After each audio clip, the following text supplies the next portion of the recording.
தென்காசி நகரில் உள்ள மேலசங்கரன் கோவிலில் ஆடித்தபசு திருவிழாவில் திருக்கல்யாண நிகழ்வு வெகு விமர்சையாக நடைபெற்றது. திரளான பக்தர்கள் கலந்து கொண்டு சுவாமி தரிசனம் செய்தனர். சிவனும் விஷ்ணுவும் ஒன்றுதான் என்பதை உணர்த்தும் வகையில் அம்பாளுக்கு சிவனும் விஷ்ணுவும் ஒன்றிணைந்து சங்கர நாராயணராக காட்சியளிக்கும் நிகழ்வினை ஆடித்தபசு நிகழ்வாக நாம் கொண்டாடி வருகிறோம்.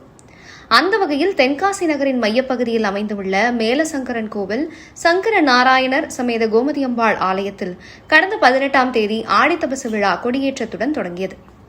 நாள்தோறும் சுவாமி அம்பாளுக்கு சிறப்பு பூஜைகள் நடைபெற்று வந்த நிலையில் நேற்று ஆடித்தபசு விழா தென்காசி காசி விஸ்வநாதர் ஆலயத்தில் தெற்கு மாசி வீதியில் வைத்து கோலாகலமாக நடைபெற்றது.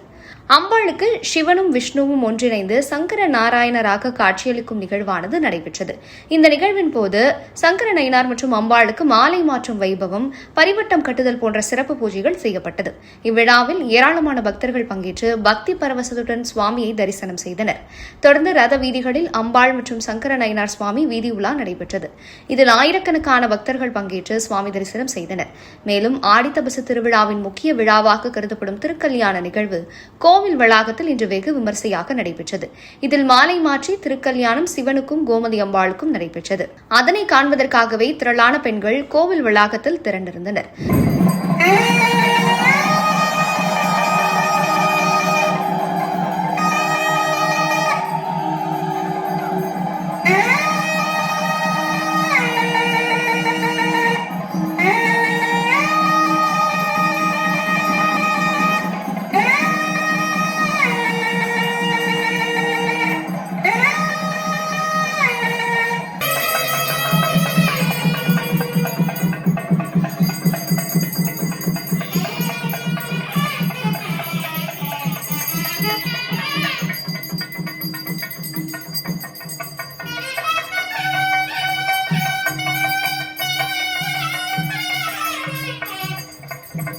அதனைத் தொடர்ந்து தென்காசி காசி விஸ்வநாதர் கோவிலின் 4 ரத வீதிகளிலும் சப்பரபவனி நடைபெற்றது.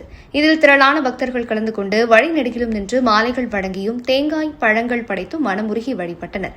ஆடித்தபசு திருவிழாவின் இறுதி நிகழ்வான நாளைய நிகழ்வாக ஊஞ்சல் உற்சவமும் பைரவர் பூஜையும் நடைபெறவுள்ளது.